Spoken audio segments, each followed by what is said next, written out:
The past few weeks, you've walked out from 2 interviews.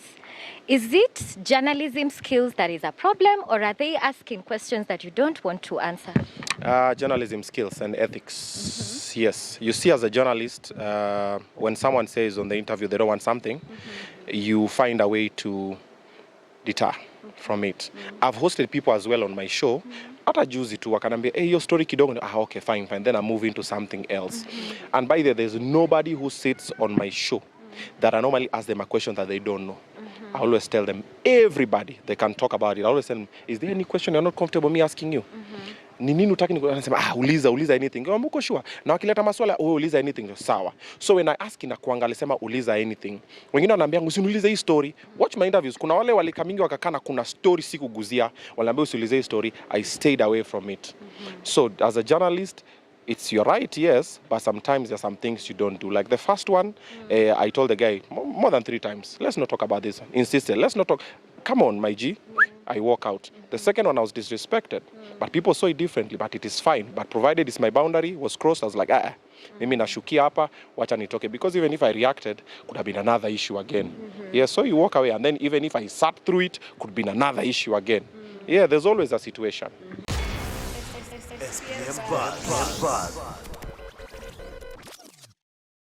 Part inataka kufika mpaka huko Kisumu. Hii chapati inataka kufika mpaka huko Nakuru, Eldoret, Kericho, Busia, Western yote, Nyanza yote. Tumekam kuirepresent mpaka wale watu wa coast. So today there's a brand new machine. Sasa hii wachane ile machine inapika 1 million. Sasa hii ni machine specially na tumekuja kuilaunch siku ya leo, courtesy of Kavagara. And of course you know the best unga in town. Ni Raha Premium, we are talking about premium products, so definitely you'll see premium brands associated with it. What makes it premium? This thing, the quality. Even when you cook with Kavagara, man, you can see the quality of the ugali. You can feel the quality of the unga. Unajua kuna unga zingine ukiziguza zenyewe una feel hata texture. Yeah, that's the word I was looking for. The texture inaka kama rega. But now this one kidogo unapata iko A1. Yeah. Yes. Vile unaongea, vile umepiga Oga Obinna ni kama umepewa pesa mzuri sana. But the question is, nimekuja hapa tu kama mtumishi. Mtumishi Ben ameingia. Nimemwona. You are saying something. And I was asking, given a chance to be paid by exposure, bila pesa, utachukua kwa sababu exposure pia muhimu? Yes, but I've taken it a couple of times. That's where you start. You start with exposure, then unaingia kwa kula ka lunch, na kupatia ka food. Then unaingia kwa nakupea fare. Then unaingia kwa hatuna budget lakini tunaweza kupatia ka stipend, ka per diem kanini. It's normally, and even right now there are some opportunities that when you get, you take the exposure because it's well deserved and needed. Yes. Now as we see on the internet, Gen Zs are looking like they have a voice right now. They are not TikTok, like they have. Do you think the traditional influencers still have as much influence as TikTokers ama tuwape hiyo award? No. There's different levels to this. Okay.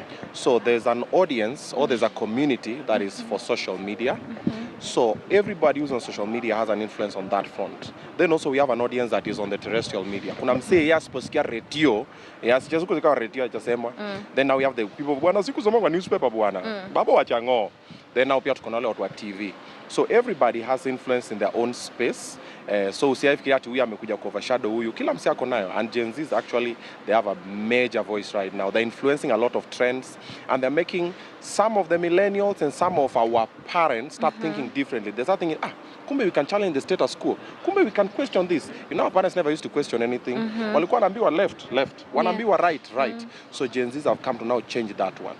Do you think we have both good impact and negative when it comes to social media? Yes, definitely. What's that?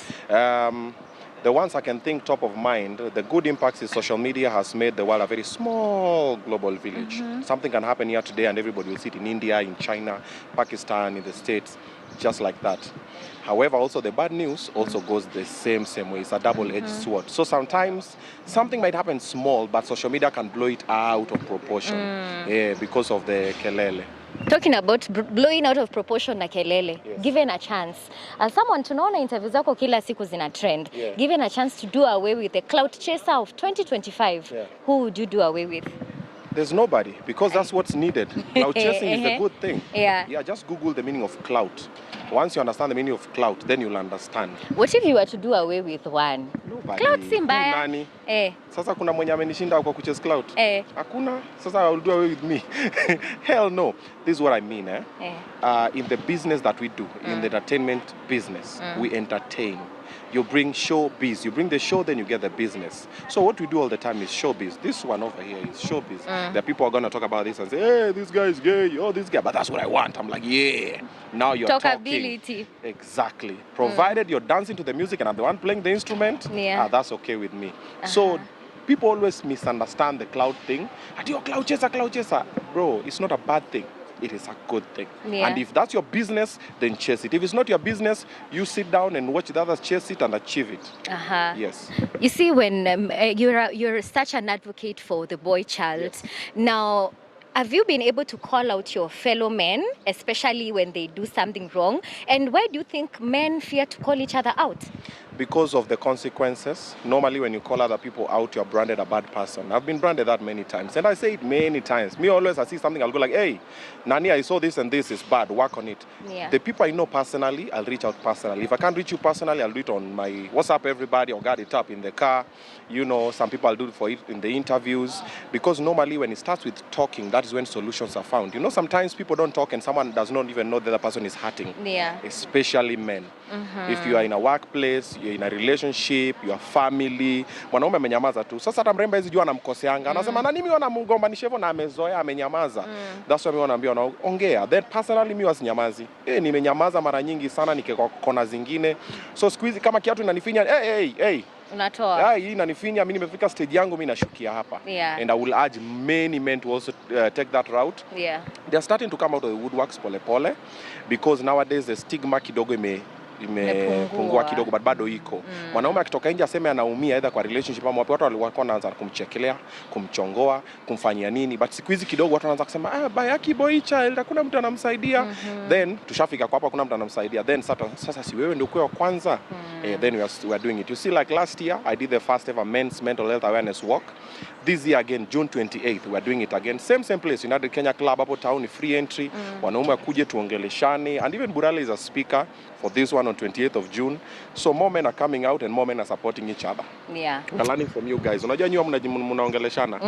We do. Nimefanyika. Kabisa. Come, let's talk wanaume. Wanaume ni kukaa ngumu, wanaume alimu, wanaume agumba. Kama most men wako hapa, kuna yule hajakula breakfast, hana lunch na hana plan ya supper. Lakini waambia ni aje buda fiti. Huko aje niko poa. Kuna mwingine jana amefukuzwa kwa nyumba yake na demu yake. Na mwingine jana amechomewa nguo zake. Ni aje buda huko niko fiti, because I'm saying pia akisema tena amekuwa overpowered on the other side, and appear as if ni weakling. And most men don't want to appear like that, so they hide. Most men by there walking around with a lot of masks. All these smiles you see, 99% of them are fake smiles from the men. Yes. All right, Obinna, I'm told you need to leave. There is something that needs to be done. Tumemaliza. Kuna swali hapa. Two short one, Obinna. We've talked of maybe 7 Yes. And which field will you be basing on? Like maybe marriage, parenting? Which one? No, I'm not basing on any. I'll be bouncing all over the place. That's my special comedy happening on 7th of June. I'm going to be talking about mistakes during my childhood, during my relationships, my career, like through the whole journey. So I'm going to be bouncing through a couple of places. So are you sending invitation to your fellow artists ama wanajileta wanunue tickets? Nunua ticket. If you're my fan, get a ticket, come through. I'm not giving any free tickets. If you're my fan, come through. A lot has been happening in our country. The other day in Migori, we saw the shoe saga, and people really talked a lot. And a lot came up. Mara viatu haikuwa. The person was trying to record, was trying to be funny. Somebody was trying to push the shoe away. I don't know if you saw it, and can you comment on it? I saw it, and this is what I would say. For every story, perspective matters. So the minute we saw it first, even myself, I did a video, I was like, yo, hey, because the angle we got was just a shoe just coming and landing. But now when you see the other angle, kuna msee yenyewe alikuwa amebeba, then mtu akaipiga volleyball. Akaispang pap ikaenda hiyo direction ya president. So there are some friends who are normally a bit naughty, so that's why you also need to find the people around you, because some mwenyewe kiatu probably alipatikana before wajue ilikuwa ni games. Pia walikuwa mchezesha ma games. Kwa mefinya so the people around you, you really need to consider the people around you. Some friends are not good friends. Then also, this one also I've learned in very many ways. There are some places that some jokes are unnecessary. Unaona kama walikuwa ametoa kiatu atanafanya na record nayo, that was an unnecessary joke and it's gonna cost him a bit of niniza hapa na pale. But if you look at the video, it wasn't like an intentional throw. Si kama ile George Bush. So jamaa pia nilikuwa tu fan. Actually msemaji alislap hiyo kiatu ndio nafaa tafutwe. Sasa mwenye alikuwa amebeba juu, but sasa unajua pia wanasemanga it takes two to tango. Lazima kiatu ilinuka juu na moja aka. So acha tuone venye kutaenda. But I don't think it was something serious from what I saw. Yeah. So you say that the mwenye alirusha ndio should be held accountable because we've heard that about 3 people were arrested.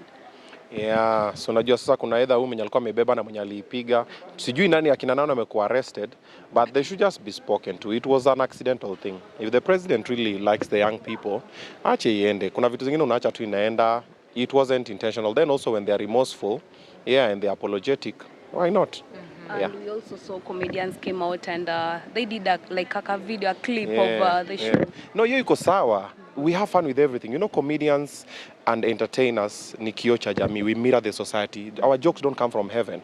They come from, mademu wanatembeanga hivi, maboy wanafanyanga hivi, nani anafanyanga hivi. We mirror the society. So it's easy. Let them secure the bag. Let them have fun with it. The country is going through a lot of situations. So wacha watu wacheke. Let people have a good time. Watu wafurahie kidogo hapa na pale, wa joke kidogo. It's nothing serious. Musi overthink.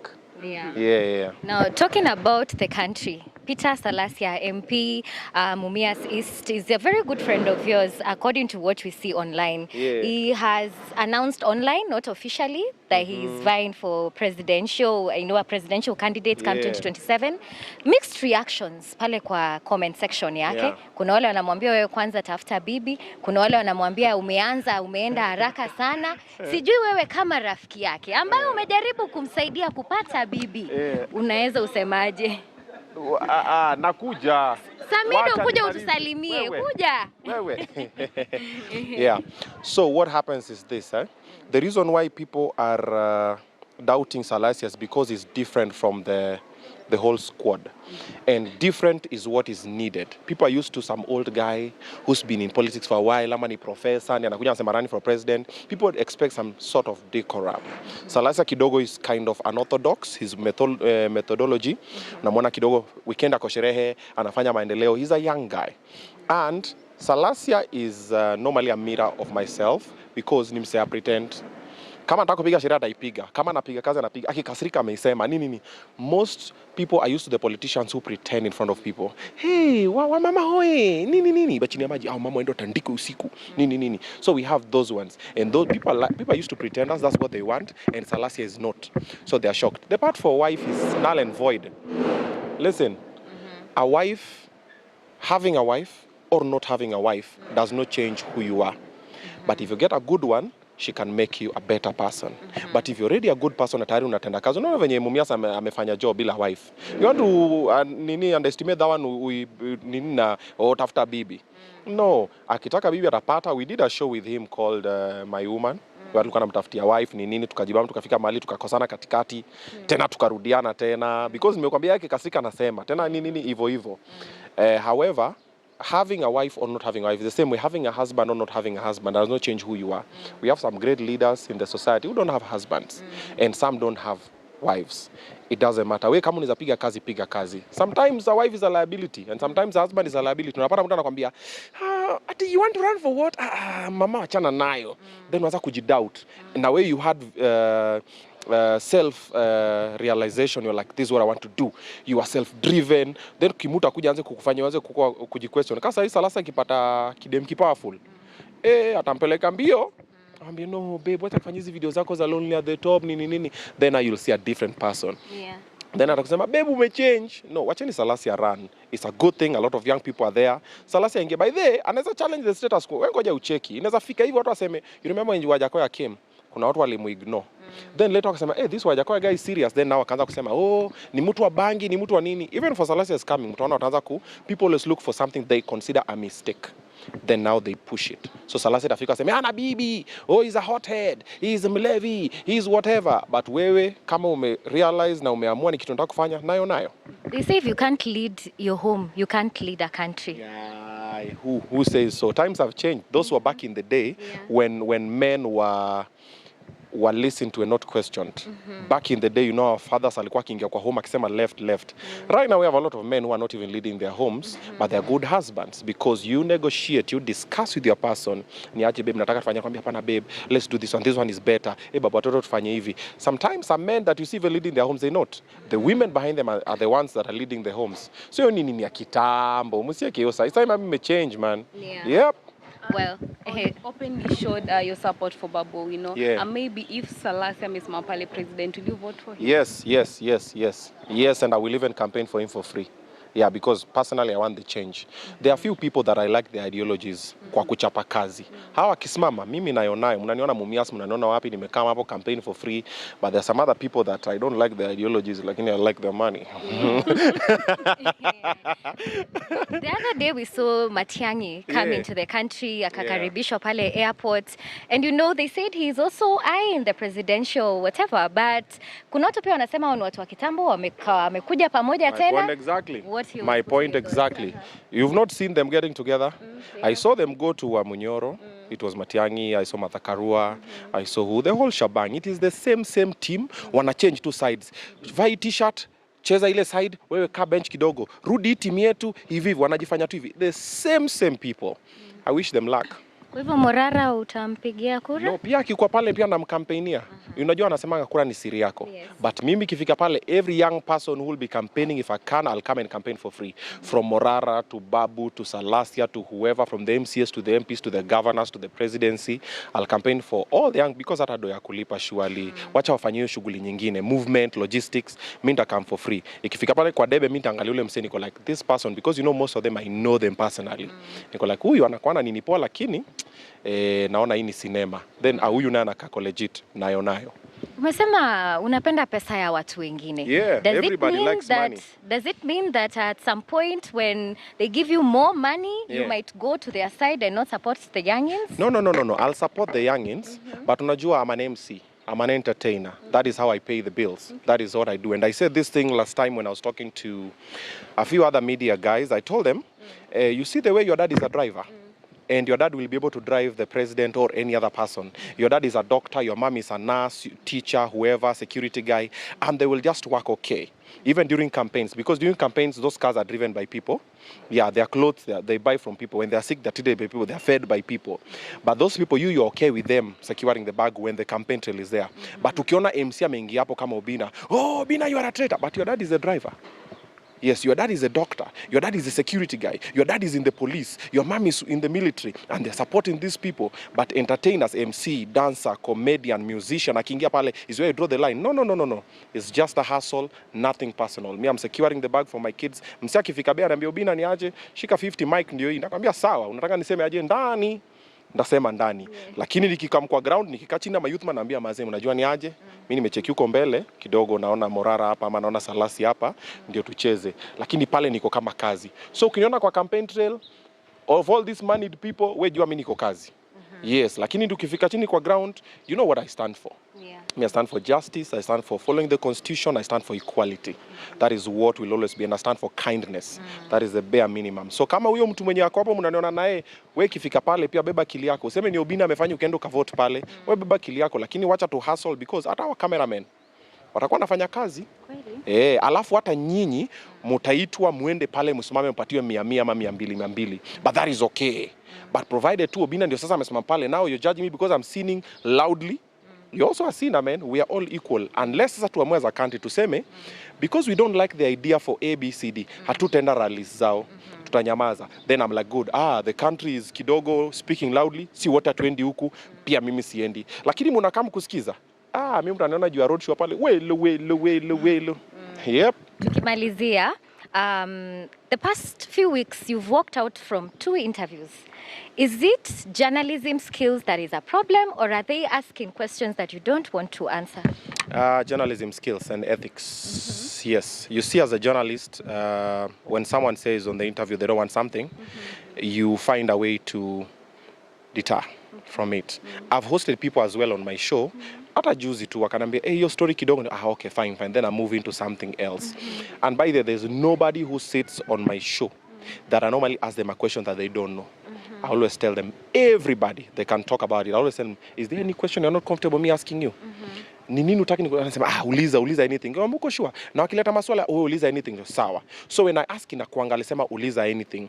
Wengine wananiambia usiniulize hii story. Watch my interviews. Kuna wale walikamingi wakakana kuna story sikuguzia. Waliambia usiulize hii story. I stayed away from it. So as a journalist, it's your right, yes, but sometimes there's some things you don't do. Like the first one, I told the guy more than 3 times, let's not talk about this. Insisted, let's not talk. Come on, my G. I walk out. The second one, I was disrespected. But people saw it differently, but it is fine. But provided it's my boundary was crossed, I was like, mimi nashukia hapa, wacha nitoke. Because even if I reacted, could have been another issue again. Yeah, so you walk away. And then even if I sat through it, could be another issue again. Yeah, there's always a situation. Yeah. Speaking about walking away, we saw yesterday night, there's a couple that walked away from your interview, but it did start so well. You invited them for an interview, then the third party came that they didn't sit well with them. Okay. So what happened yesterday was I invited Culture. Actually, I had not invited Sabrina. I invited Culture. There's a time I wanted to host Sabrina, Benta, and Captain Samir. And they told me they would come. Then sijui nani akakuwa mgonjwa. I think it was Hannah or Sabrina. Wakaniambia nani mgonjwa, we can't come. Then baadaye when they broke up, I reached out to one of them, ikakuwa tena hawezi kuja. So I reached out to Culture. Because remember there's a time Akina Prince Chala came, they came with them. So it's like, hey, Culture niaje niko Mombasa, but I'll come. So when Culture was coming, then Sabrina said, I'm coming with Culture. I was like, okay, cool. The more the merrier. They came. We're having a very good conversation until we started speaking about the allegations for the UTI, STI, the whole shebang. So we're having this conversation, and then Benta calls me like 3 times. We went on an ad break. So when you came back, I was like, let me just call her on air. So it's lukume panga. So I call her. Hey, Nini. In fact, I live 2 minutes away. I'm like, oh, cool. Come through. She came through. She was angry, expressed herself. She was not invited to the show. She came through to the show because she was watching what was happening. What I stand for as a journalist, I always believe there are 3 sides of every story. There's your angle, then there's the truth. Okay? But if you speak about her, it's only right that she responds to what you're saying. And if she responds, she better come with receipts, and you better come with receipts. So that's what happened yesterday. And Hannah came with receipts that people are saying, oh, it's a bit late. And Sabrina did not have the receipts, but she was telling, hey, Ebu bring the receipts for Kissy. And Hannah did not have the receipts for Kissy or Assis.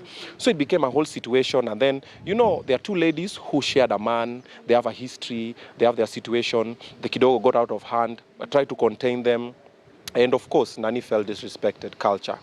And at some point, Culture was like, hey, Obinna, we gotta leave. I was like, it's cool, I understand.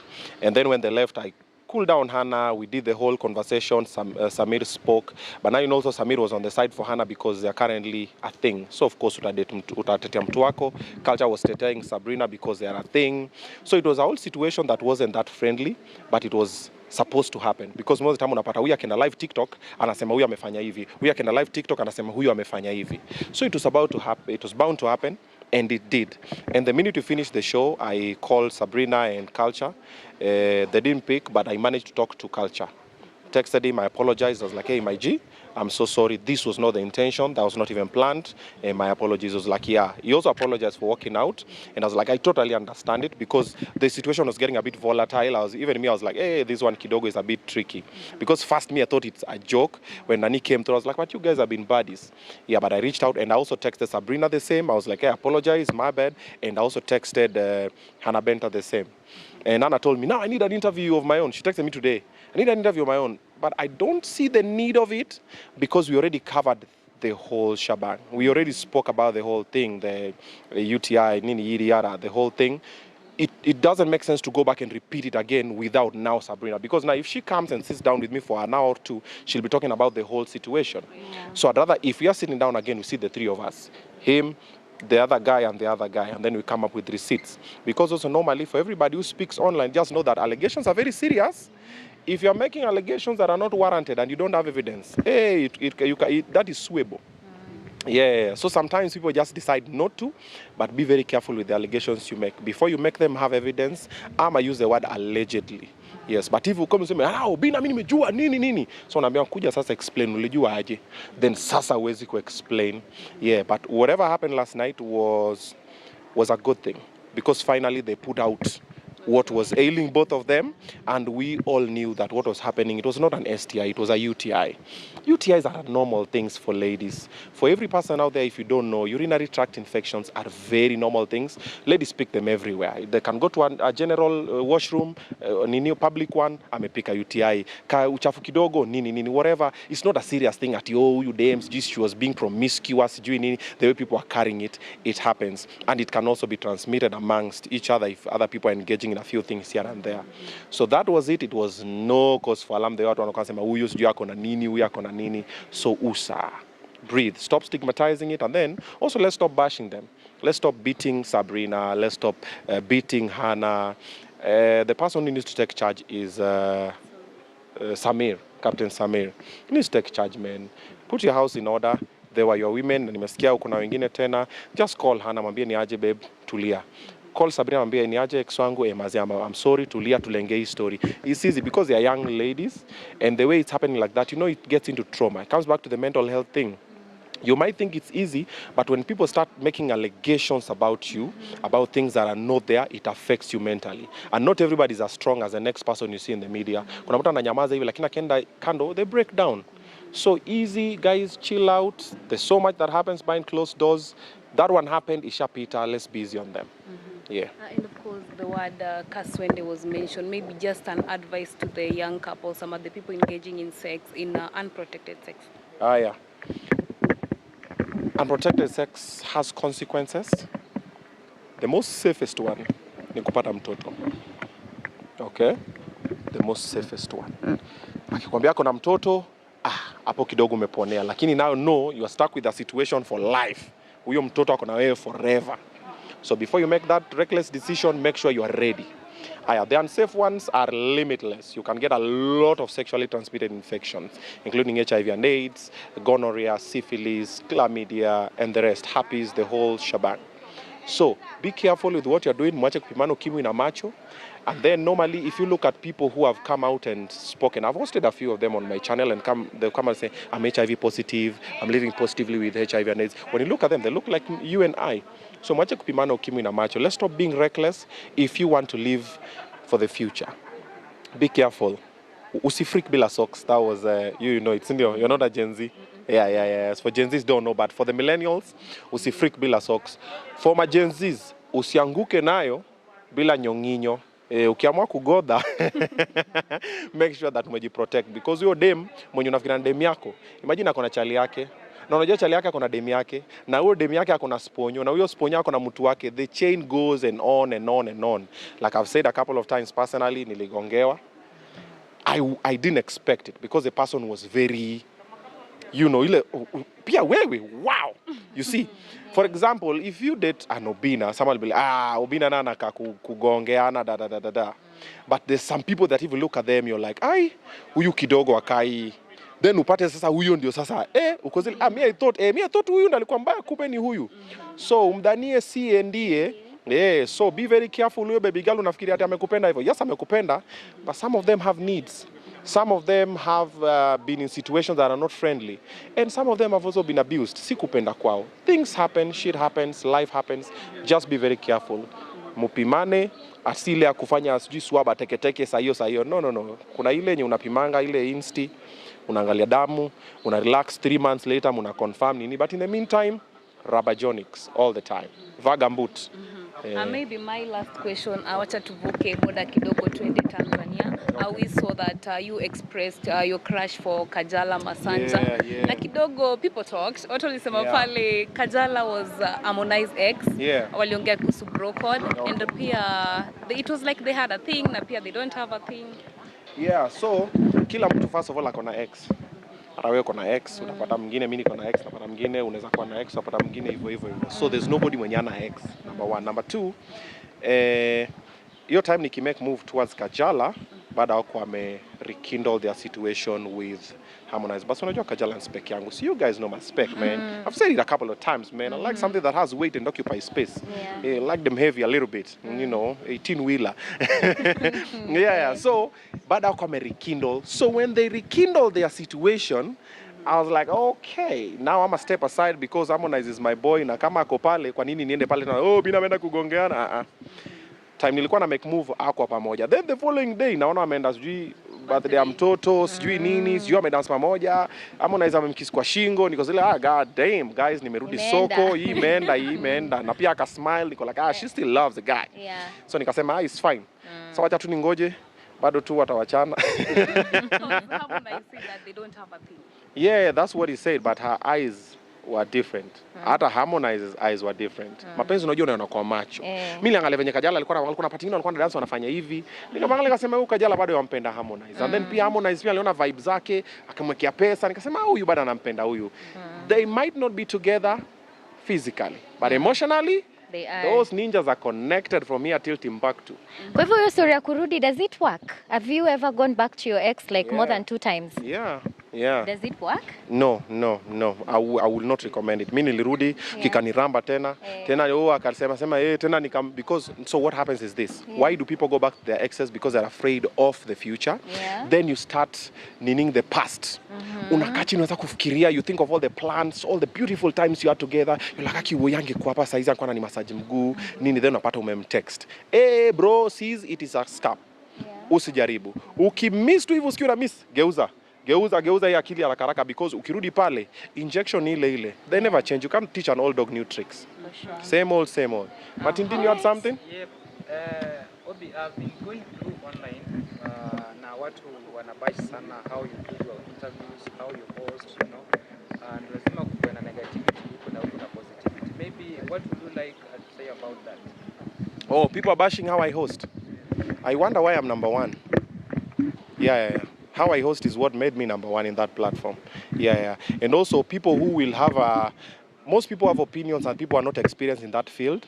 Wewe una watch, hujai interview mtu yote, hujai kana msee, hujai simama kwa jua hivi kama warembo. Bwana ameshika microphone vibaya, amefanya. Si ushike yako. Ati mnauliza maswali mbaya, kuja uulize. Wewe uliza yako.